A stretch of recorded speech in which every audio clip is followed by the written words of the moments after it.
देखिए, कांग्रेस इस समय कर्नाटक में सरकार बनाई हुई है और सरकार बना करके एक ऐसा बिल पास किया है जिस बिल को हिंदू विरोधी कहा जा रहा है। ये बिल मंदिरों के ऊपर पास किया गया है। याद रखिए, सिर्फ मंदिरों के ऊपर, बाकी मस्जिद, गुरुद्वारा या फिर किसी अन्य लोगों के धार्मिक स्थल के लिए ये बिल नहीं पास किया गया। सिर्फ हिंदू मंदिरों के लिए पास किया गया है और इसी वजह से इस बिल को एंटी हिंदू बिल कहा जा रहा है और कहा जा रहा है कि कांग्रेस जजिया वसूल रही है एक तरह से हिंदू मंदिरों से, हिंदू विरोधी कार्य कर रही है। इस बिल को थोड़ा ध्यान से समझिए कि क्या वाकई में कांग्रेस जो कर्नाटक में राज कर रही है वो वाकई में हिंदू विरोधी है। क्योंकि कर्नाटक हो या फिर कहीं भी कांग्रेस रहती है, कांग्रेस का इतिहास रहा है, वो हिंदू विरोधी गतिविधि अवश्य करती है। इस बिल को थोड़ा सा ध्यान से सुनिए। दरअसल इस बिल को पास किया गया है, इस बिल में है कि जो भी कर्नाटक में मंदिर हैं, हिंदू मंदिर, अगर उसकी आमदनी 1 करोड़ से अधिक है, 1 करोड़ रुपए प्रति वर्ष से अधिक अगर हिंदू मंदिर है, पैसा कमाता है, तो उसको 10% टैक्स देना होगा सरकार को। ठीक है।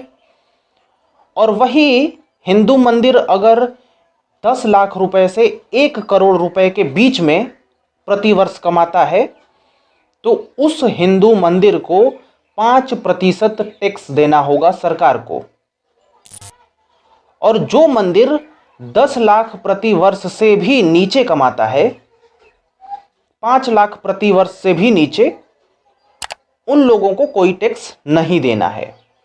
ये इस बिल का कहना है कि 1 करोड़ से ज़्यादा कमाओगे तो 10% टैक्स दोगे, और अगर 10 लाख से 1 करोड़ के बीच में कमाओगे, यानी कम कमाओगे थोड़ा, तो 5% टैक्स दोगे, लेकिन तुम टैक्स दोगे।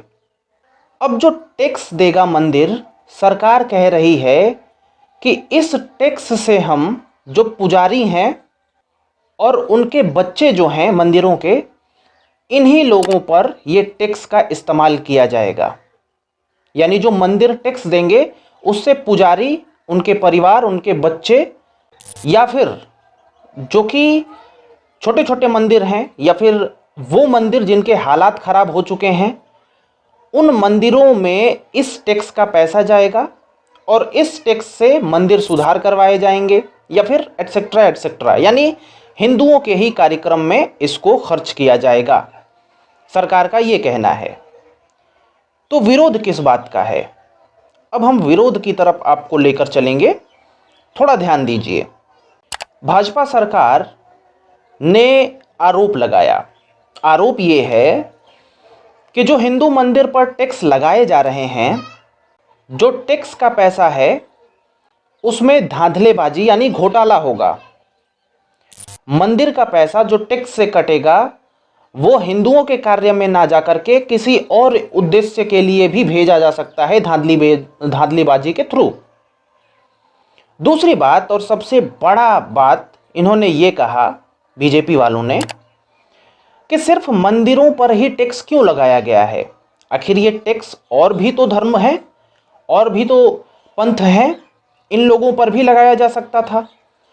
आखिर भारत में सभी का समान जब अधिकार है तो टैक्स भी समान ही पे करना चाहिए, लेकिन क्यों हिंदू मंदिरों पर ही लगाया गया है? इस बात को लेकर के कांग्रेस सरकार ने सफाई दिया है। अब कांग्रेस सरकार ने क्या कहा है, थोड़ा देखिए गोल मटोल किस तरीके से इन लोगों ने परिभाषित कर दिया है, अपने बातों को कह दिया है। इन लोगों ने कहा है कि हम हिंदू विरोधी नहीं हैं, मतलब जो कांग्रेस है वो तो हमेशा से ही हिंदू प्रेमी रही है, हम हिंदू विरोधी नहीं हैं। ना हमारा कार्य हिंदू विरोधी है, बल्कि बीजेपी जो है वो हिंदू धर्म का ही प्रोपेगेंडा फैलाती है, धर्म से ही लड़ती है और धर्म की ही राजनीति करती है। लेकिन कांग्रेस ऐसा नहीं है। कांग्रेस हिंदू विरोधी नहीं बल्कि हिंदू हितैषी है। लेकिन जो कांग्रेस का यानी वहाँ की सरकार का, कर्नाटक का सरकार का जो सफाई है वो किस हद तक आपको सही लगता है? देखिए, जो हिंदू मंदिरों में पैसा आता है उसको देने वाला हिंदू है, या फिर कोई भी धर्म से आ सकता है, बशर्ते वो श्रद्धा भाव से जाता है और वहाँ पे जो भी अर्पित करना होता है वो करता है। यानी डोनेशन के थ्रू जो भी दिया जा रहा है वो उस मंदिर को दिया जा रहा है। अगर टैक्स उस मंदिर पे लगाया जाता है तो टैक्स उस पूरे स्टेट में हर एक चीज़ पे लगाया जाना चाहिए। हर एक चीज़ का तात्पर्य ये है कि मस्जिद में भी लगाया जाना चाहिए, चर्च में भी लगाया जाना चाहिए टैक्स, क्योंकि सबका अधिकार समान है। पर यहाँ पे धांधलेबाजी सीधी सीधी लगती ही है अगर सुने तो, कि टैक्स सिर्फ हिंदू मंदिरों पे। खैर, इस बिल को पास किया गया है, आगे देखते हैं क्या होगा। लेकिन विरोध बहुत बहुत तगड़ा विरोध चल रहा है अभी फिलहाल में। आप लोगों का क्या कहना है कि विरोध चलना चाहिए या नहीं चलना चाहिए? देखो, मुझे क्या है, मुझे ऐसा लगने लगा है जब से मैं राजनीति में इंटरेस्ट लेने लगा हूं कि अगर बीजेपी ना होती, ठीक है, तो कौन होता जो हिंदू मान्यताओं को संरक्षण देता या फिर कम से कम हिंदू की आज़ादी के लिए बात करता? क्योंकि अन्य पार्टियां हैं बहुत हद तक। अगर आप देखो, अगर बीजेपी को ही हटा दो, लेफ्ट कर दो पूरा, मुझे नहीं लगता कि कोई अन्य पार्टियां और हैं जो कि देखती हैं। जबकि हिंदू कंट्री भी है ये, क्योंकि हिंदू यहाँ पे सबसे ज़्यादा हैं। और योगी जी तो सही बोलते हैं कि इस देश में बड़ा अचंभव की बात होती है कि इतना ज़्यादा हिंदू होने के बावजूद भी हिंदू को गिड़गिड़ाना पड़ता है। खैर, आप लोग क्या कहोगे, आप लोग बताइए और जुड़िए।